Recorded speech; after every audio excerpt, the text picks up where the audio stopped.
Good morning, dear students. So, in yesterday class, we have studied about the heating effect of electric current. So, बच्चे today we will do next activity 14.4. So, students open page number 166 of your book. So, now what activity 14.4 said that make the circuit be used for activity 14.3 again. तो ये कह रहे हैं कि जैसे activity 14.3 में आपने सर्किट बनाया था, comes to activity 14.3, एक्टिविटी आपकी जो है 14.3,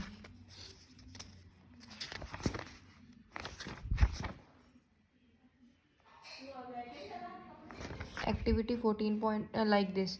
इस वाली एक्टिविटी में जैसे आपने बनाया था सर्किट, वैसे ही आपने सर्किट बनाना है।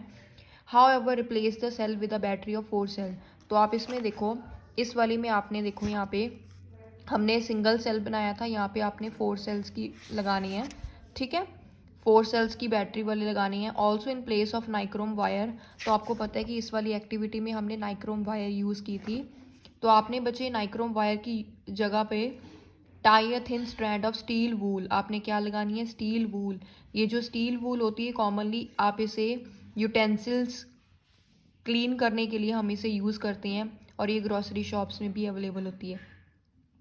If there are any fans in the room switch them of.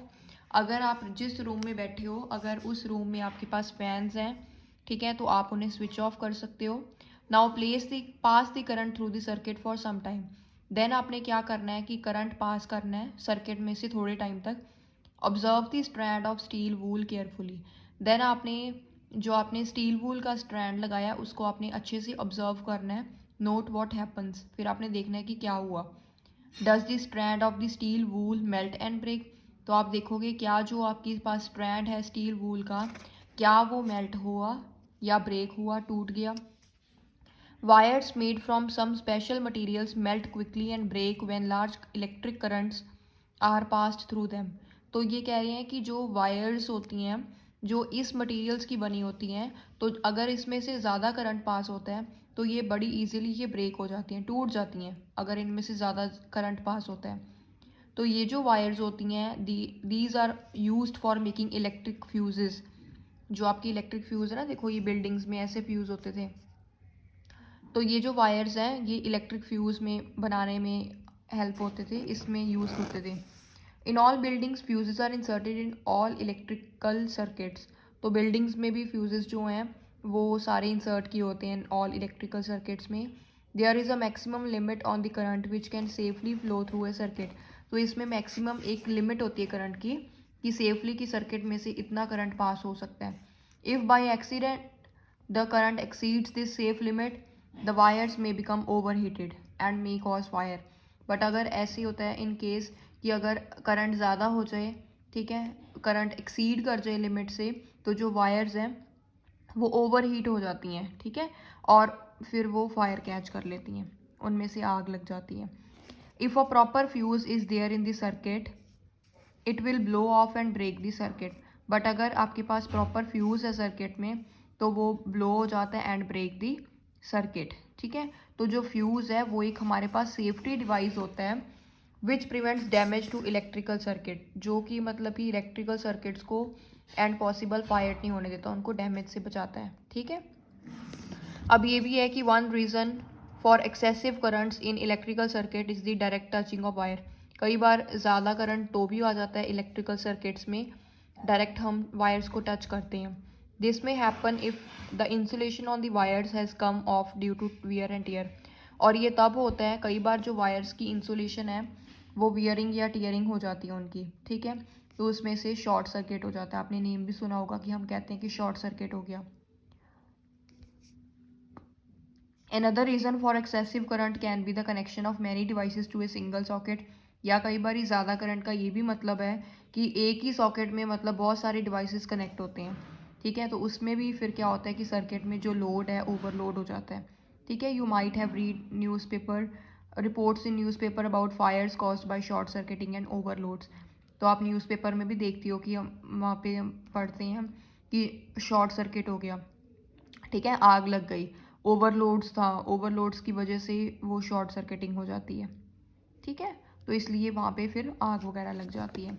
तो जो फ्यूज़ हैं वो बचाते हैं, वो सेफ्टी डिवाइस होते हैं जो कि करंट को जितनी लिमिट होती है वो उससे हेल्प करते हैं, ठीक है, एंड पॉसिबल फायर से भी बचाते हैं।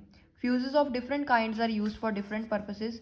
तो डिफरेंट डिफरेंट काइंड्स के जो फ्यूजेस होते हैं वो डिफरेंट पर्पसेस के लिए हम यूज़ करते हैं। लाइक जैसे फिगर 14.14 है, यहाँ पे आप देख सकते हो। ये जो है ये फ्यूज़ हमारे हाउसेस में होते हैं, ये जो फ्यूज़ यूज़ करते हैं। एक फ्यूज़ आपको 14.15 फिगर में भी दिखाया हुआ है, देखो यहाँ पे है। ये जो फ्यूज़ होते हैं ये हम इलेक्ट्रिकल अप्लाइंसेस में यूज़ होते हैं, जैसे आपकी ट्यूब लाइट्स वगैरह होगी ऐसे। We observe the heating effect of the electric current and learn how we use to advantage does the electric current have also other effect also. तो ये कह रहे हैं कि हमने अब हीटिंग इफेक्ट के बारे में तो देख लिया, क्या अब इलेक्ट्रिक करंट में कोई और भी इफेक्ट्स होते हैं, ठीक है, क्या वो और भी कोई इफेक्ट शो करता है। अब देखो, these days miniature circuit breakers MCBs, आपने इनका नेम सुना होगा एमसीबीज का, ये इंक्रीज हो रहे हैं। Being used in place of fuses, अब फ्यूजेस की जगह पे हम इसे यूज़ करने लग गए हैं। क्यों? क्योंकि ये जो स्विच होती है, ये जब अगर कई बार क्या होता है कि करंट एक्सीड हो रहा है, जितना होना चाहिए उससे ज़्यादा लिमिट हो रही है उसकी, तो ये ऑटोमेटिकली जो इसकी स्विच होती है एमसीबी की, ये फॉल कर जाती है, ये टर्न ऑफ हो जाती है, अपने आप ही बंद हो जाती है। फिर जब आप इसे टर्न ऑन करोगे, ठीक है, तो सर्किट जो है फिर कंप्लीट हो जाएगा। और इसके एमसीबी में आईएसआई मार्क होता है एक, ठीक है। तो इसे एमसीबी को क्या बोलते हैं? Miniature circuit breaker. अब तो सबके ही हाउसेज में यही वाली स्विच यूज़ करते हैं, आपने देखी भी होंगी, आपके हाउसेज में भी लगी होंगी, ठीक है। Always use proper fuses which have been specified for particular application carrying ISI mark. तो ये कह रहे हैं कि जो फ्यूजेस हैं वो आपको प्रॉपर जो होते हैं, जो स्पेसिफाइड हो, जिनके ऊपर ये मार्क हो आईएसआई वाला, आपको वही यूज़ करना चाहिए। ऐसे मतलब बेस्ट क्वालिटीज़ की यूज़ करने चाहिए, गंदी वाली क्वालिटी के नहीं यूज़ करने चाहिए, ठीक है। सो ये आपके साथ हमारे पास जो electric heating effect of electric current था बच्चे, ये टॉपिक हमारा कंप्लीट हो गया। अब नेक्स्ट आपका लास्ट टॉपिक रह गया magnetic effect of electric current. अब आपको ये तो देख लिया कि जो करंट है वो हीटिंग इफेक्ट शो करता है।